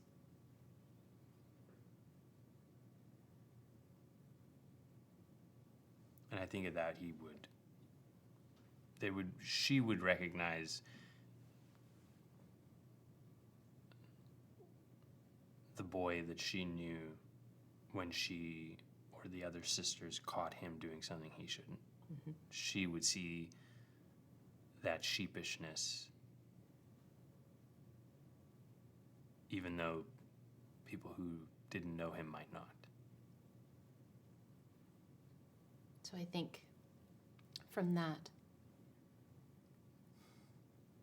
it's not a surprise, but maybe a relief when she extends her hand to you to take it.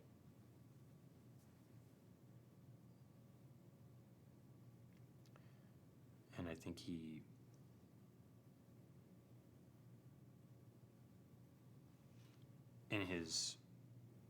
as he stands there in his sort of strange shadow-like version of the person laying on the floor, I think in those last moments before he reaches out to her, I think he takes off the armor and he takes off the gauntlets and the sword. And I think his hand goes to take off the holy symbol. And I think he stops himself from removing it and then reaches out and takes her hand. That moment of pause around your holy symbol is long enough. You feel yourself being rent backwards, pulled almost at the waist. Her eyes wide as she reaches for you, leaning forward. Hadeon! She tries to grab you. She is one of the last gods with a well of power deep enough. But while her power is a soft caress, this is a bludgeoning sledgehammer. There would be only one who would do this to you now. And as you begin to fall backwards, you hear a voice you'd know anywhere in your ear. You can hear the smile in it, that there is pleasure taken from doing this to you. I gave you power, Harbinger. Decades, I have given you everything, only to leave me disappointed and your task unfulfilled. And you have failed me truly for the last time. For the first time. There will be no peace for you now. An eternity of suffering will not even begin to repay your debt. But it will have to do. And I will enjoy watching it. You begin to fall. The light disappears from your vision as you descend, just like the well you trapped the nothing in. It was a pinnacle of divine working, and now seemingly your fated demise for the path you took in life. What would you like to do?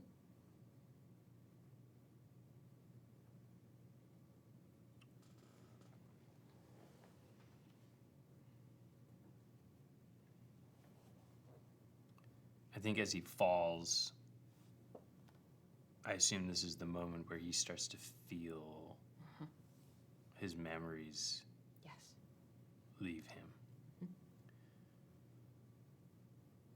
And he looks down and he sees the holy symbol around his neck. And he searches himself for something, for anything, and he finds a small dagger, more of like almost a knife that would be used for eating. Yeah.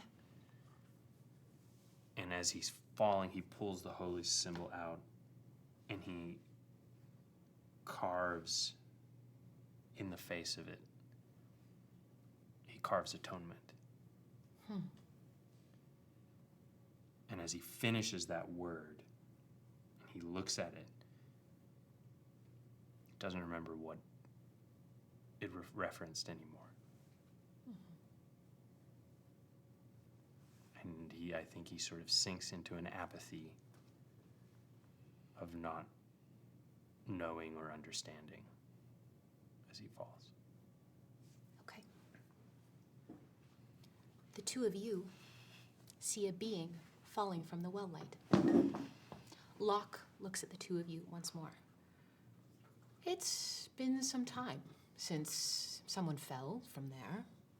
You should probably do something about that. I can't leave here, or shouldn't, rather. But I think we'll need him. Could you go get him for me? Very good. Shall we, Agatha? Yes. First, before you go, take this. It might help. Come back to me when you've got him. He ducks back inside. This being is still falling. He has a while to fall. Okay. And he comes back, clatters around a bit, and he comes back out, and he passes you a jar. It feels lighter than it looks. And you notice something carved crudely into the front of this clay pot, almost an afterthought right before it was fired. You see 3 eyes in succession, one on top of the other. He'll name it. Of course, you both did. But this one will be good for him, I think. See if I can change his path a bit closer and pull him a bit down so he's not falling right into the ocean so you can go grab him. Hey? What do we do with this? Well, you could throw it at him. You could open it ahead of time and see if it could help. It's a shadow. He needs one. Oh, very good. Thank you very much. You're welcome. Go. He's not going to do all day. Okay. Seems like it. Start heading towards. It's how far away is it? Like we can get there on land on foot. Yeah, I mean, it looks as if Locke has tried to change the trajectory of this being falling so that it will land kind of up the mountainside of this large key that Locke's island is on. But if he crashes into the side of the mountain, it's very likely he will die. Okay. And as you know, when you die, you go to the start of your last beacon. If there is no beacon close by that you have actually attended, what happens? You fall from the same place you fell from. He'll just fall again. He will just fall again. Okay. Start heading. So, would you like to carry the jar, or would you like to? What would you like to do with the jar? Yeah, I'm just sort of carrying it under Carrying my the jar. shoulder. Yeah. Okay. Well, uncork that bad Above board, your Yeah. options with the jar are carry it. You can potentially shatter it and see what happens if the shadow comes out early. You could. I want to open it. You have many options. You can do. You know what your shadows can do. So I'll leave that in your hands. Tell me how you would like to scale your way up the mountainside. I'll let you use whatever skills you're going to use. You can tell me how you choose to do this, but I'm going to let you try and make your way up the mountainside. Yeah. I think Yearn is of the mind that it was made clear to him that this is the person who's falling's shadow. Yes. So he's of the mind that's like, this is not for me to open. Like, And you would know that once your shadows have bonded to you, there's nothing that can separate you from it. And so it's not like whatever is in this jar will take the place of one of yours. no, I just think it ought to be, if it's your shadow, it ought to be you to open it. But Agatha is of a different mind because she's worried that he's gonna fall and hurt him, and die again and just keep falling. I think that the shadow needs to catch him. Oh. That actually makes a great deal of sense to me. Okay. Yeah, Agatha takes it and she's gonna try and open it with her nimble little fingers. Okay. You can make a check to open that. Okay. It is quite a low to see. It's just a jar with a lid on it. Okay. 11. Yeah, absolutely. Your fingers open easily. Yeah, she's great with a pickle jar. Do you set it down? Do you shatter it? Do you throw it? What do you do? I think she's gonna toss it. Okay. You toss the jar. Like she's emptying a So you hold the jar. I and hold then the you jar throw. and I try and toss the shadow out of it. Okay. This shape comes tumbling out of it. searching for an unclaimed spirit. You remember this process, the claiming, a shadow choosing you as its bound, for better or for worse. There have been times where your shadows are, of course, so helpful to you, they protect you, and times where you have just wished they would go right the hell away. This being, this creature, tumbles from the jar, end over end, onto the ground. An unshaped mass of eyes, tongue, and shadow. And it begins to lash out towards you. Oh, shit. It cannot rip you from your counterparts, but it wants someone to claim. And it cannot exist for long without. Seeing that neither of you are able to be claimed, it recoils slightly. And as the eyes are shifting and moving around, trying to get a sense of what is going on, they align. 1, 2, 3. And it kind of sits, stares at the both of you, awaiting some form of instruction. I think they both point up. While the shadow stays exactly where it is, the 3 eyes swivel around. Maybe 2 of them swivel around, and 1 goes straight through and pokes out the other side. And it sees this being, and it takes off like a shot out into the air. Now, you have probably both fallen around your shadows. You know that they will break some of the fall, but not all of it. Mm-hmm. And you don't want this being, this creature, this person falling down from the well light to die, because it will just happen again. Yeah. Probably pissing this new shadow off very, very much to have to go through this process over again. So what would the 2 of you like to do to prepare for this incoming fall? I'd like to send my shadow to help. Okay. So the farthest your shadow can go is 50 feet from you. Yeah, so Okay. we start heading to what we can deduce to be the landing spot. Okay. Yeah. Perfect. Yeah, I think Yearn and Big Fella are not necessarily mountain climbers, but we're well practiced at moving together. And so there's this Big Fella puts a hands down for Yearn to step on. He leaps up. Big Fella jumps in front of him, and we sort of hop skip as Yearn is just sort of leaping up this mountain, sort of skipping through all the rocks as it's just sort of leaping from foothold to foothold, so that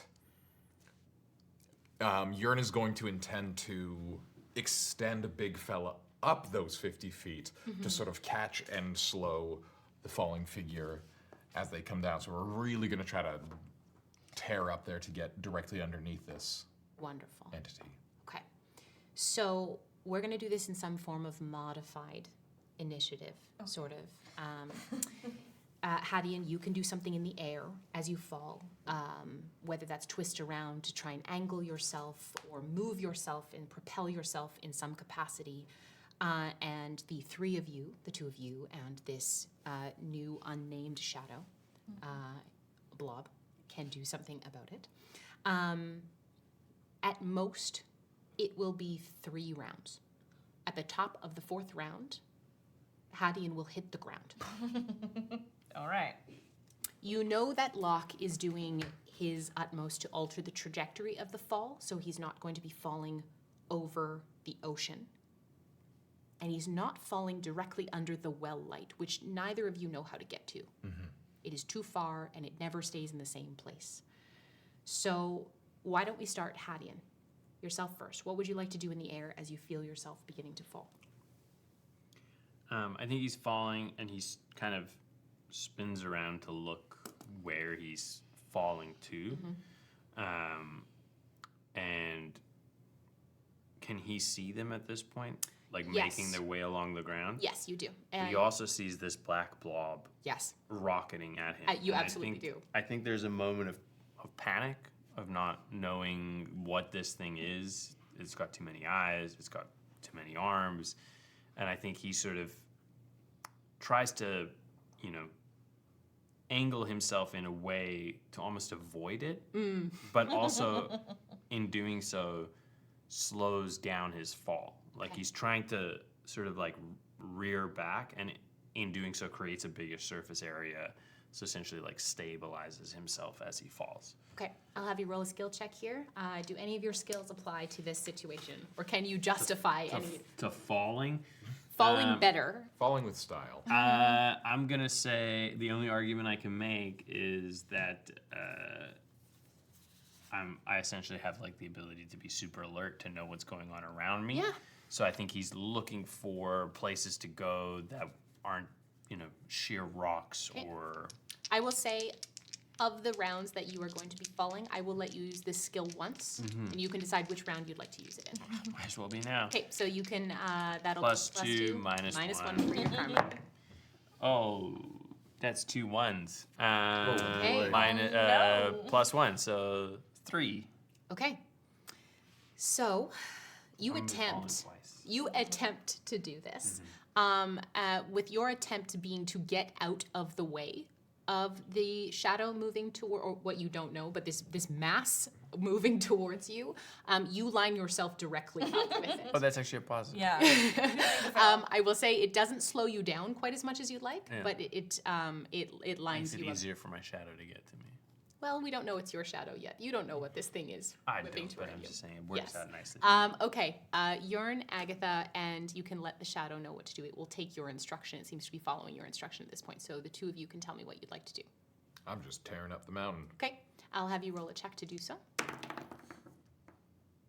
8. 8. Okay, yeah, this first kind of leg of the journey, this hand or this foothold to hand over hand with Big Fella seems to be going very well. He is getting you up the mountainside quite easily. So success on that one for you. Agatha. Agatha is trying to do some math in her brain as to where the direct point of contact is going to be. Okay. So this kind of mental calculus as you try and figure out where you need to go to be as close underneath as possible. Okay. Yeah, she's also riding that snake right now. Absolutely. Sorry, the eel. She's riding her eel. Brahm. You are on top of Brahm, and Brahm is propelling you forward. I love this. So to make the mountainside traverse easier. Okay, I'll have you roll a skill check for this. I don't think you can apply any of your skills. So just a +1 for your karma. Ooh, not good. 4. Okay, so it's not so much the calculus that's the problem, it's Brahm. Brahm is trying to do this with too much style, and he keeps like twisting over himself, trying to make it look better when the goal is just to get up. Yes, he is attempting to show off in front of this new spirit, or this new shadow, and Big Fella, who he has just met and attempted to show off Has a crush before. on. So you fall behind Yearn and Big Fella a little bit, but you have, I will say that you have a sense of where, a general sense. So it's not like completely unbeknownst to you where this being is going to fall, but you are just now falling behind. Okay. Okay, anything you would like to, so the shadow is moving directly towards, it is currently in like a collected format, it's all together. What would you like it to do? Wrap it up like a parachute. Okay, so you would like it to get quite large and expand? Okay. So it can help parachute him down, right? What do you think? We don't have a working relationship yet. I think You would be further ahead, so you would see, you have would a see better this idea. better. Yeah. Yearn's whole tactic is to get directly underneath. Okay. He's hoping he can get there for this next round, and then him and Big Boy are gonna try something when we get there. Okay. But he's just rocking it up this mountain to get exactly where he needs to. Do you yell any form of commands at this shadow? Oh, the big yucky one. Yeah. Oh. That's what I want to get big and to parachute. Yeah. You tell him. I tell him to get big. How do you say that? Like, what do you do? I say, get big! You see one of the eyes swivels back, kind of squints its lids. Protect him! It seems to understand that. And you see it almost just like go full flying squirrel, and it just kind of gets very large and out as it begins to, a little slower now because of a bit more wind resistance and drag, but it seems to be moving in the direction of of the being falling as well. So that is our first round. And okay, so Hadeon. I think. And I will say, if you roll big enough successes in this round, for all of you, then you'll be able to make it in this round. I'm trying to think of ways to work my skills into this. I think, the amnesia aspect of it is very interesting in the fact that he doesn't have specific memories, but he has sort of instinctual remnants from his previous thing, and he was quite a magically adept. Yes. He wasn't like a class-wise, he wasn't like a sorcerer or wizard or whatever, but he was very magically adept. And I think there's Could have been divinely magically adept. Exactly. So I think there's a part of him in that the way that people who are involved in combat a lot practice to the point where they don't need to think, where it's instinctual. I think there's a part of him that reaches and tries to essentially slow his descent with a magic that is no longer there, but he knows what it feels like Yes. to have that slow. So I think I'm going to try and use religion Okay. to mimic the way that he would have fallen or acted Yes. when he cast, essentially. Okay. I'll allow you to do that. It's a real stretch. And it's not good. 6. A 6. Okay.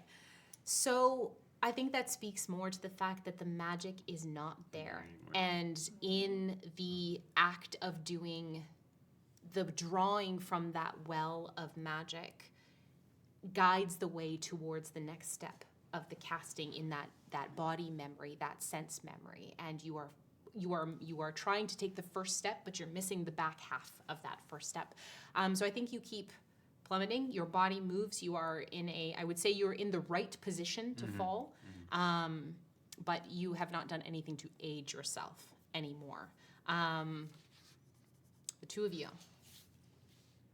Does more ground have to be cleared? You're almost at the end of it. This is the last leg of kind of ground before Then clear. let's keep. Yeah, let's keep going. Sounds good. Oh yeah, we're crushing it. 10. Amazing, wonderful. Yeah. So it is. Fucking If this Yearn is locked in. well Sea practiced. legs, forget about it. well practiced. Just Yes. Incredible. So yeah, well practiced. This has been, practiced on quiet, calm days at sea. How fast the two of you can get up the rigging together. This has been moving along when you've had to make port. This is something that I think is well practiced between the two of you. There's a funny thing here where your form doesn't get stronger or weaker. You just are. And so the only way one gets better is by working closer with one shadow. Yes. Which we have done a great deal. You have, and it's well evident here. Okay, a fantastic success. If you have a success here as well, I will say that we can probably move towards making sure that whatever this shadow does. What are you doing here? I'm chasing. You're chasing as well. Okay, yeah. so a physical skill. Go ahead. All right.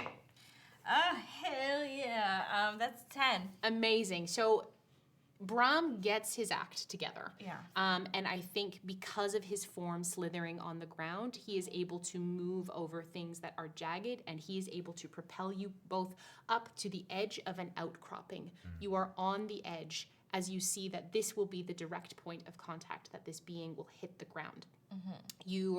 Yourselves and your shadows arrange yourself so that the impact coming down will not break the rock itself, and it will not kill all of you together. It's like hoping that the impact will take the fall down. So I am going to roll essentially what would be a luck check here, and we are going to want over 6. With a 5 and a 6, that is an 11. Oh hell. So, Hadeon, you crash into something that feels like a blanket but thinner. It is cold. You see it staring at you.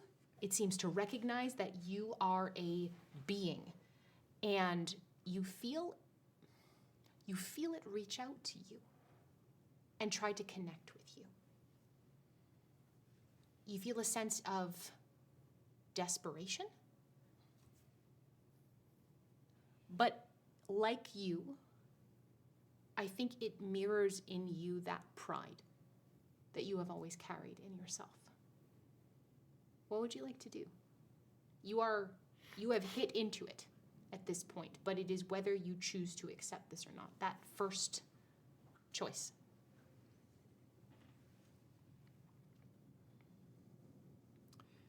I think at this point, he doesn't know enough of what's going on or where he came from to not accept help when it is offered.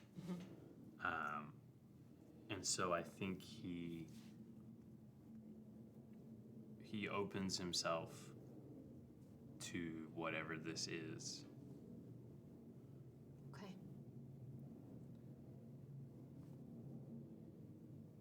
The two of you together, you feel this connection being made. And it's like you feel a channel open up between you. You feel like you could speak to this creature, and this creature could speak to you. It feels special, feels yours, and that nothing could take it away from you. No other being could have this bond with this creature.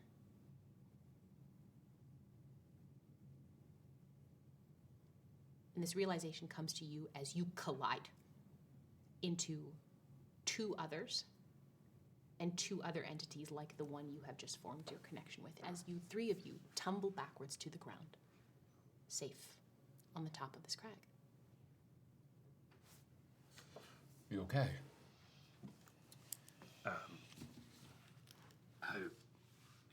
Yes, sort of. Are you hurt? Not physically. Good. Where am I? Agatha, where are we? We're in the ink. I'm sorry. The what? Shit, he's new.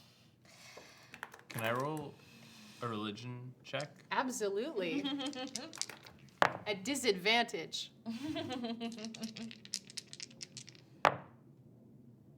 7.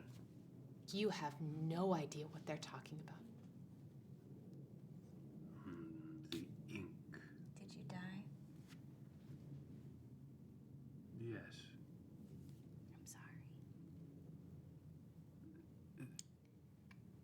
This is not the river. No, it is not. I'm afraid the river died some time ago. I think this is all that's left. No, that can't be possible. Oh, it's Yearn just gestures to the inky blackness of the sky. But who's in charge here? I will speak to them. I think that is where we're going. Yes. To speak to Key, correct? Lock. And key. They are the ruler here. Yes, I think they're an old friend of mine. I think we'll be just fine. I will turn and look at this shadow. It has almost, it is like there is a tail that extends out from your foot, then it coalesces into its own shape. It does not yet know what would be appropriate of a shape to take for you. It hasn't read you well enough yet. Do I feel anything in sort of like, in this connection that we share, what is being shared in that connection? Anger, frustration, a bit of mirth. And as that's being shared, do I feel it lessen in me? Imagine. Like, is it siphoning it from me, No. or is it just a larger mimicking me? A larger reflection. Okay. Is if, like, all I can think about in this moment is that if your color was a pale yellow, it would be a glaringly white daffodil or a highlighter yellow. Like a caricature of your emotions. Yes. And it kind of cocks its head to the side. Thank you. You're welcome. So you speak. To you. Not the other ones. Do you know them? No. Should I? I don't know, you're from here. I've been in a jar. It's good to be out. All right. What am I called? I don't know. Why would I know? You're supposed to name me. I have to name you. Yes. Keep up. I don't like you very much. You don't have to. All right. Well, I'll work on it. Good. Name is important. Yours is Hadeon. Yes. And then it shifts its eyes a little bit. Does the name Andrade mean anything to you? Go ahead. With disadvantage. Oh, come on. The first good roll of the night. No, now it's bad. You said yourself you don't remember much. What is it? 6.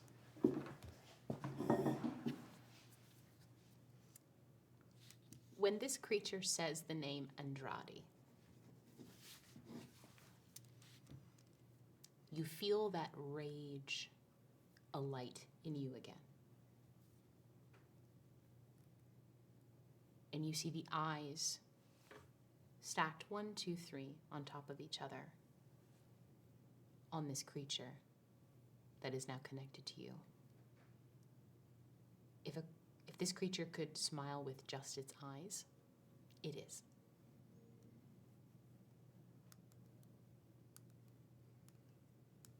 I do not know Andrade, but do not use that name again. Okay. I won't. At least you can listen. I hope you can listen as well. You won't always like what I have to say, but I'm going to say it anyway. I don't think you know who you're speaking to.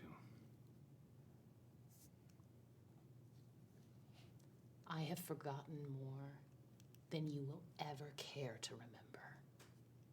I don't think you know who you speak to. Harbinger. I think, like, in those moments where he brings up things from his past, I don't think he remembers as much as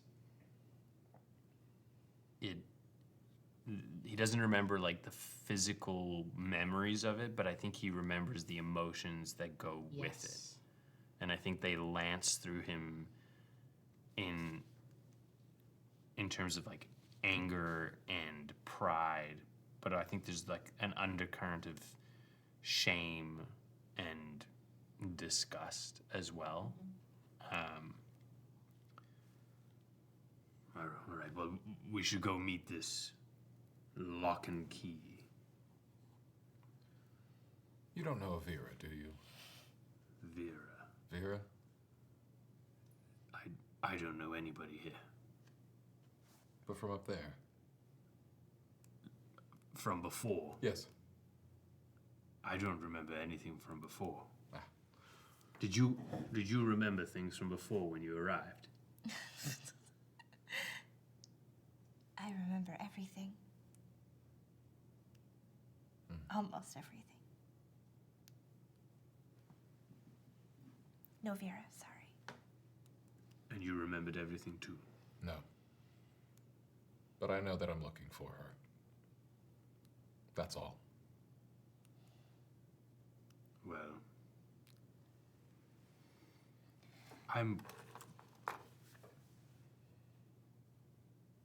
good at finding things. I think we are where we need to be. It's nice to meet you, boys. Shall we? Who's gonna carry this old lady down the hill? Big fella, come on. The three of you make your way down the mountainside, not necessarily needing to be as quick as you got up it. Probably about 20 or so minutes later, you arrive back down on the porch. And you see Locke standing there in a much different form than the two of you saw him when you left. More humanoid, I would say, than what you'd seen. Tall, standing about 9 feet or so. A broad, flat, brimmed hat that sits quite wide, tilted a little bit lower.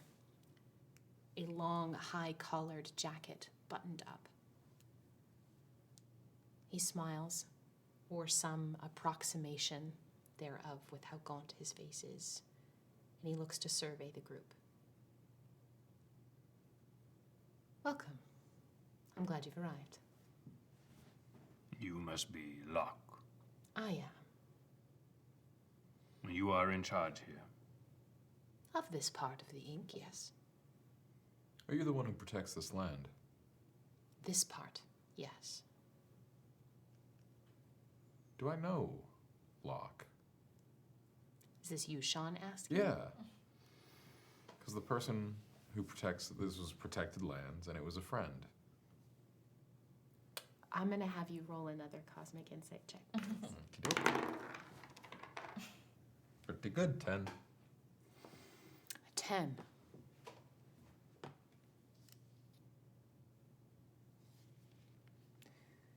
You don't remember much about the world above, but you are pretty sure that in some capacity, this man was a mentor to you, which strikes you as very strange because this is a shadow with no spirit attached to it. And that's what you get from a 10. We've met before. Perhaps. Have you come by my shop before? No. We met before.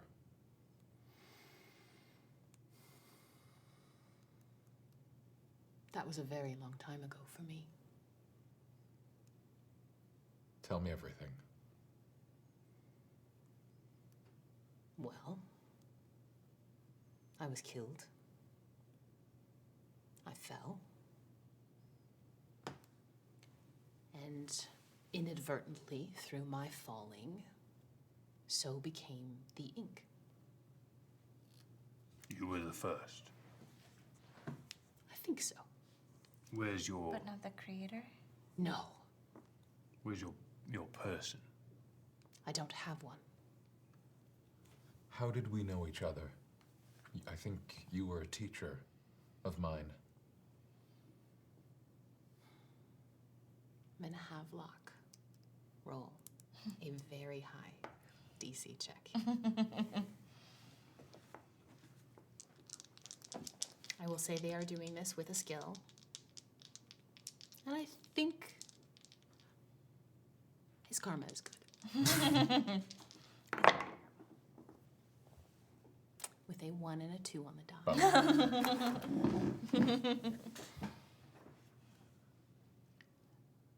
I'll have a think on it. I will remember something. If I can do this for you and have you do this job for me, perhaps we can come to some sort of accord. Right. Yes, you said you needed the three of us. Well, here we are. There is a void at the heart of everything. Oblivion is coming. And it is our job to be ready for when they arrive. First, I need you to find a friend of mine. A god is going to descend into the ink, and we must prepare him for a true end. When you die here, you come back through a beacon. He must die, and he must be willing to do so. He will fight it. He will not want it. But there is one thing I know, is that Hector must die a true death in order for the universe to end. And that is where we will wrap up for this week. Thank you so, so much for joining us in the ink this week. A huge shout out to our sponsors, Bookwyrm Games, and the incredible folks over at Snowbright Studios for creating this wonderful, wonderful game. I am having such a wonderful time. If you are curious about our other Godkiller series, you can find them on our podcast. We are BlackwaterDnD everywhere, across all listening platforms. You can find us on YouTube as well. There will be a Chatwater this week, which will be our free one, where you can go, and if you sign up at the free tier, you can listen to all of us yammer on about this game and our characters. That was filmed before this session happened, which is really exciting. I don't think I have anything else to say. I'm trying to rack my brain. So please stick around for the raid. We're going to go hang out with someone awesome. And I am trying to think of a way to end this, so we did not think about this ahead of time. When you're trying to remember who you are, have a think. And touch. And touch the ink. Have a think and touch the ink. I love it. Good night, everyone. Good night.